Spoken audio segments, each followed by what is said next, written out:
भाजपा का दामन थामने के बाद भी चाचा और भतीजे में नहीं होगी सुलह। न चिराग झुकने को तैयार है न पारस। एक वक्त था जिसे रामविलास पासवान ने अपने खून पसीने से सींचकर लोक जनशक्ति पार्टी का गठन किया था। वही लोक जनशक्ति पार्टी रामविलास पासवान के निधन के बाद दो टुकड़ों में बंट गई।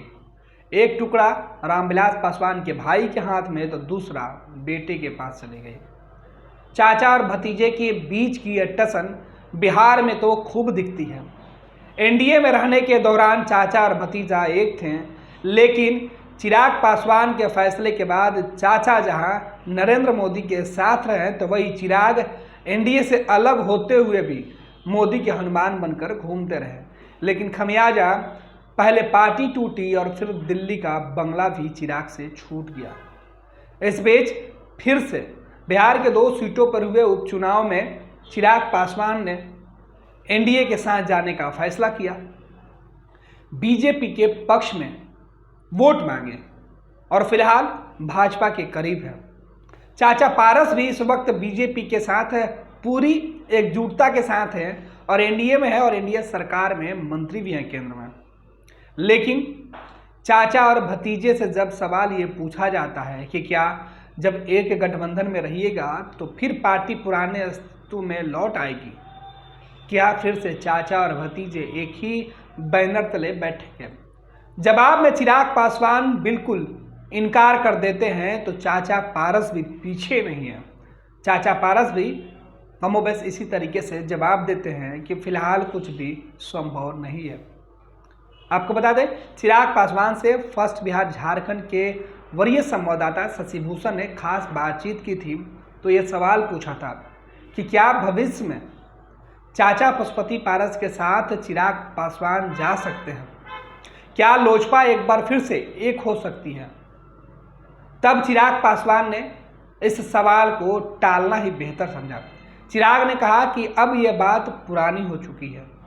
आपको बता दें कि बिहार में स्वर्गीय रामविलास पासवान के निधन के बाद से लोक जनशक्ति पार्टी 2 टुकड़े में बंट गई।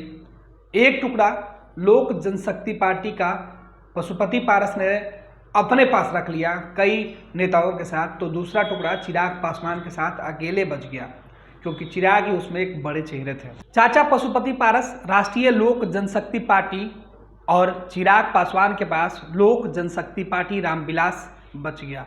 हालांकि जब भी सवाल ये पूछा गया कि क्या चाचा और भतीजे एक हो जाएंगे, इस सवाल के जवाब में दोनों ही नेता बचते रहे हैं। चिराग पासवान के बाद राष्ट्रीय लोक जनशक्ति पार्टी के नेता पशुपति कुमार पारस ने भी कुछ इसी तरीके से राय जाहिर की है।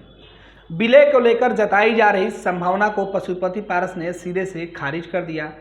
पशुपति पारस ने कहा कि राष्ट्रीय लोक जनशक्ति पार्टी और लोक जनशक्ति पार्टी रामविलास का मेल क्या भविष्य में संभव हो सकता है?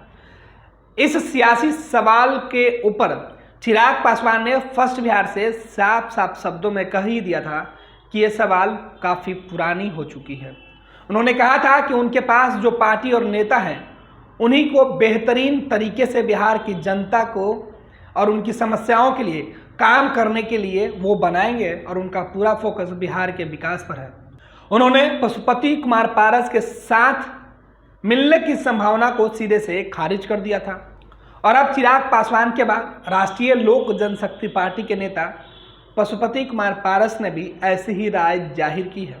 विलय को लेकर जताई जा रही संभावना को पशुपति पारस ने सिरे से खारिज किया है। पशुपति पारस ने कहा है कि अब दोनों दलों का विलय संभव नहीं है। पारस ने कहा कि कोई दल अगर टूटे तो भविष्य में जुड़ जाता है, लेकिन अगर दिल टूटता है तो उसके जुड़ने का संभावना पैदा ही नहीं होता है। सियासी जानकार मानते हैं कि भारतीय जनता पार्टी चिराग पासवान के साथ साथ पशुपति पारस का इस्तेमाल एनडीए के अंदर गठबंधन में करना चाहती है, लेकिन फिलहाल चिराग और पारस के बीच इतनी दूरियां बढ़ चुकी है कि दोनों साथ मिलने को तैयार नहीं है। ऐसे में आने वाले वक्त में सियासत कौन सी करवट लेती है, इस पर सबकी नज़रें टिकी हुई रहेंगी।